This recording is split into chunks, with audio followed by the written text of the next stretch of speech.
Hello traveler, selamat datang di Cita Rasa TV, channel yang memberi informasi seputar tempat wisata yang keren untuk dikunjungi dan juga review hotel. Buat kalian yang baru saja menemukan channelku, aku minta like dan subscribe-nya ya. Dan buat kalian yang sedang nonton videoku, tonton videoku sampai habis dong. Semoga bermanfaat.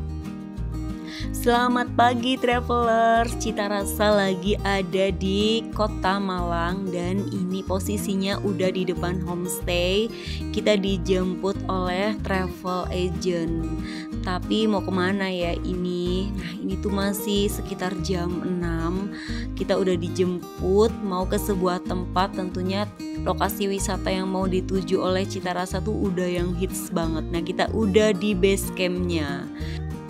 Base camp apaan sih? Dari tadi belum dijelasin. Ya udahlah ya, ini Cita Rasa sambil jelasin. Jadi Cita Rasa itu pesen wisata ke daerah Bromo dan ini kita sudah nyampe di base campnya.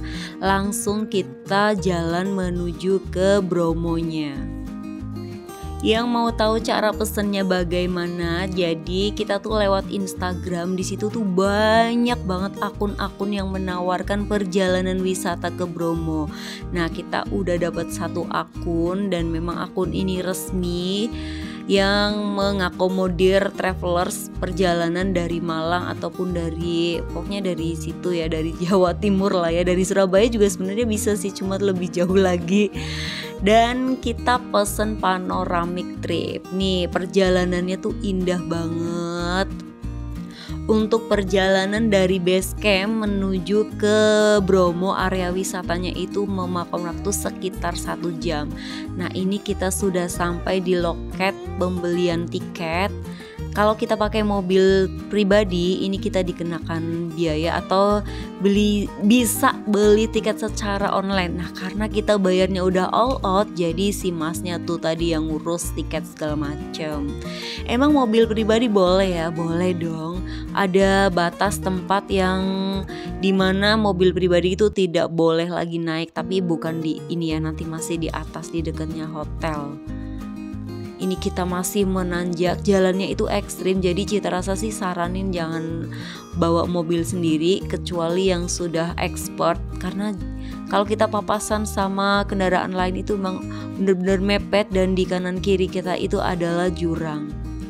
Contohnya kayak gini nih, pas kita papasan ya harus minggir-minggir banget. Nah tempat inilah yang jadi pemberhentian terakhir kalau kita bawa mobil. Udah kelihatan tuh Bromonya, Masya Allah indah banget ya. Kembali kita ke penjelasan berapa sih harganya. Kalau tour kayak gini, ini namanya private tour. Karena kita kan sekeluarga jadi gak bareng-bareng sama orang lain ya. Ada 2 jenis sih. Yang pertama private tour yang kita pilih, dan ada lagi yang open trip. Biayanya itu masing-masing. Kalau yang kayak kita ini family gitu ya, yang private itu dikenakan 1.600.000 untuk perjalanan dari penjemputan dari hotel, lanjut kita naik jeep sampai kita berkeliling di objek wisata Bromo, itu udah termasuk semuanya. Nah kalau yang open trip beda lagi ya, dia tuh cuma sekitar 1.300.000-an lah ya. Tapi ini bareng sama pengunjung lain. Tempat wisata pertama yang kita kunjungi yaitu Bukit Teletabis. Nah ini tuh yang kemarin kebakaran. Ini realnya tuh kayak gini, tapi memang bener-bener Bromo itu masih alami. Suasananya itu indah dan suasananya indah, pemandangannya indah, suasananya kayak gini nih travelers. Ada perbukitan, emang bener sih yang mereka kata itu Bukit Teletabis. Jadi kita berasa kayak lagi ada di film Teletabis, dan ini tuh cocok banget buat jadi spot-spot foto kayak prewedding. Cuman karena di sini tuh apa sih ya? Ya kita cuma ngeliat-liat aja sih sebenarnya. Ini kurang cocok kalau menurut Cita Rasa buat anak kecil karena mereka tuh gampang boring. Cuma karena kita pengen dapetin experience-nya ya, apa salahnya nyoba. Kalau buat cita rasa sendiri sih ini memang benar-benar mengesankan.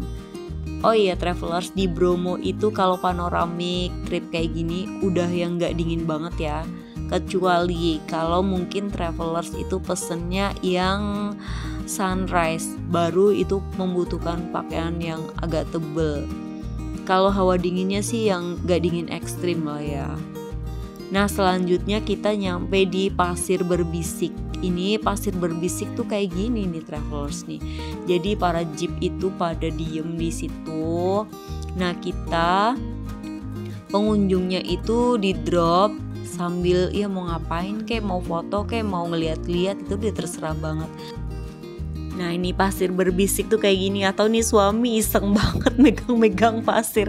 Yang jelas ini tuh pasir vulkanik dan bukan pasir yang cocok buat bangun rumah ya. Jadi oi, stop berpikiran buat nambang pasir di Bromo, gak cocok buat bikin rumah.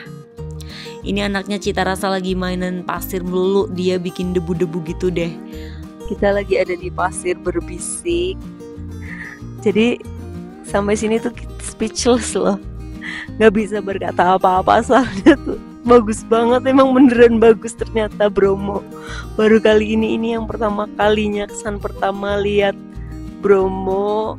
Di sebelah sana ada gunung, di sebelah sana juga kayak Gunung Fuji tuh kayak ada kena salju.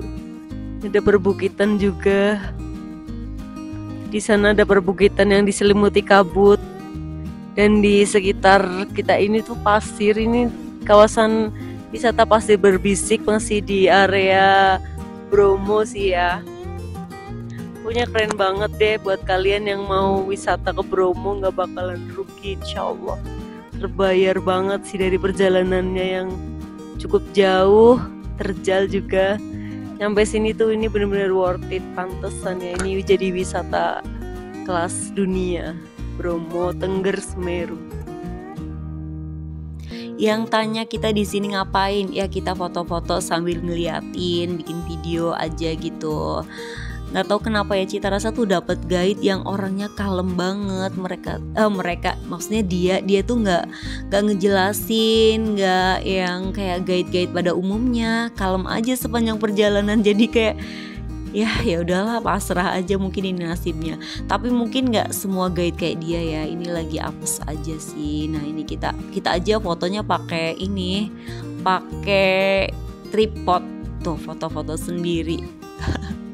Ya bukannya ngarep dibantuin sih, tapi paling enggak tuh yang namanya guide kan menjelaskan, paling enggak jelasin ini tempat apa, sejarahnya gimana, dan ya gimana sih bikin kita travelers itu tertarik buat order di dia lagi kan.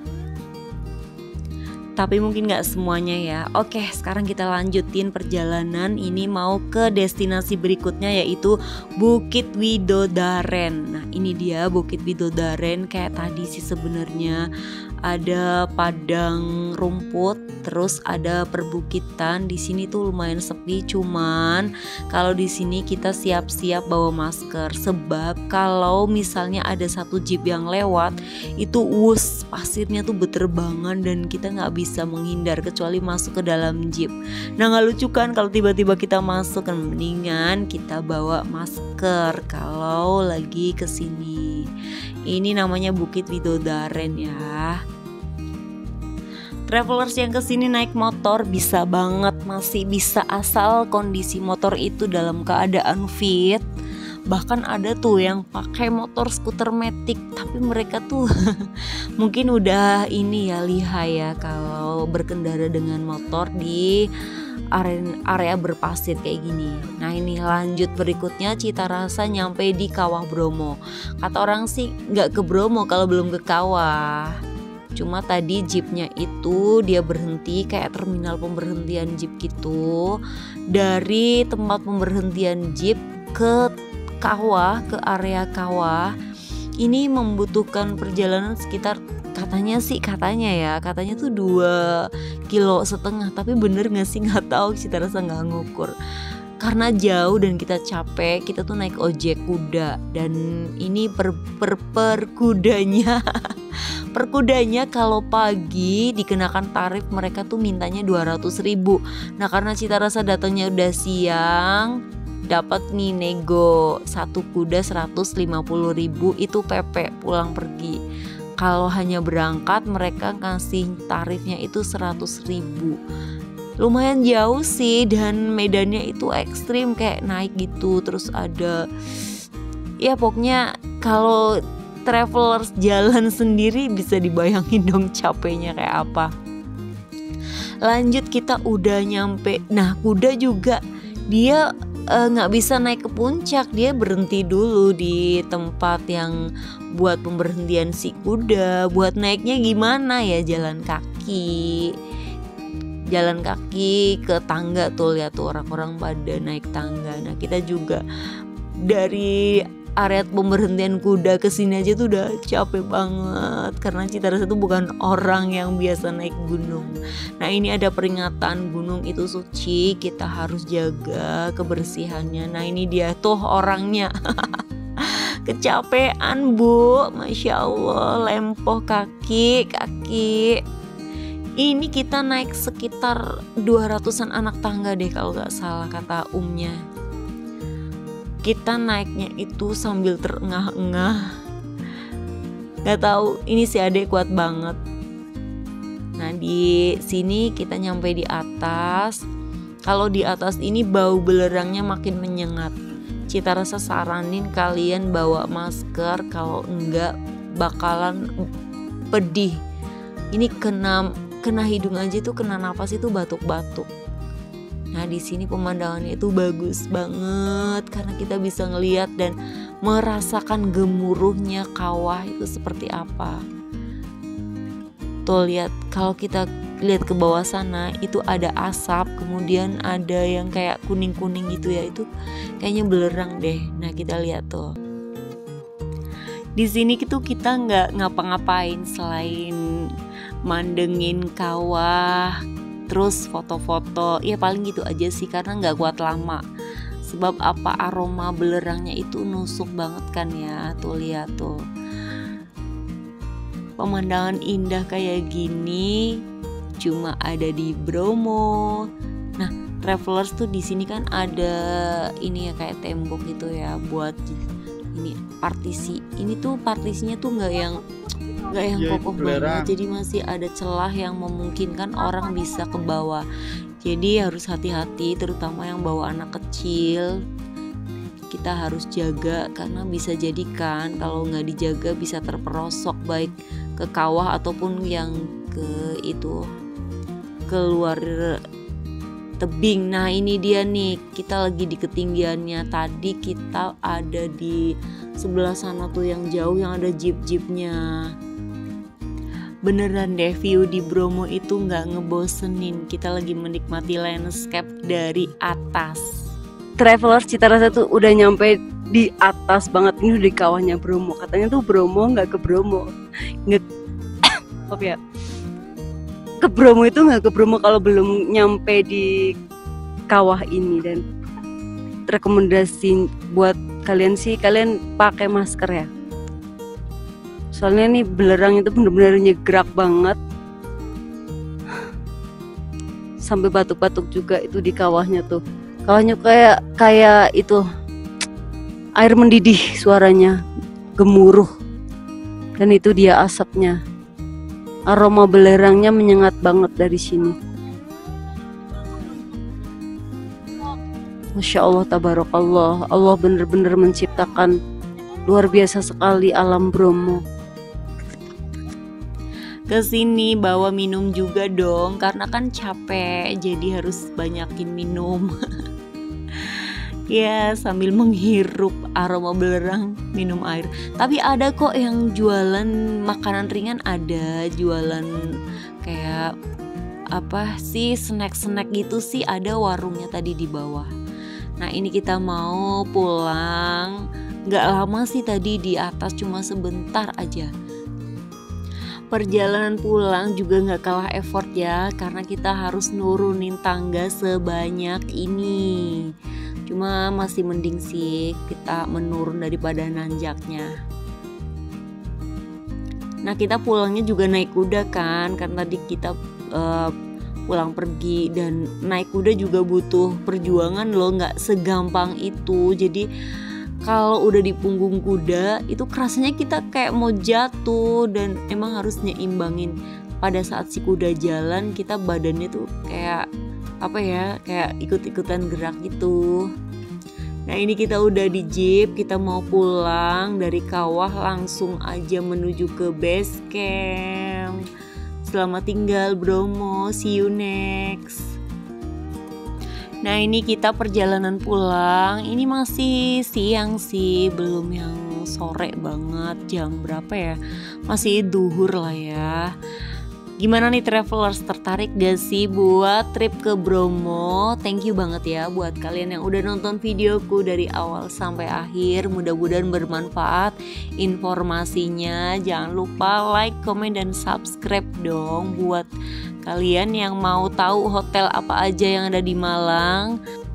Pantengin terus dong channel YouTube-nya Cita Rasa TV, karena Cita Rasa tuh bakalan ngasih informasi hotel-hotel yang recommended, yang murah meriah, gak ya, yang murah tapi bagus yang ada di Malang.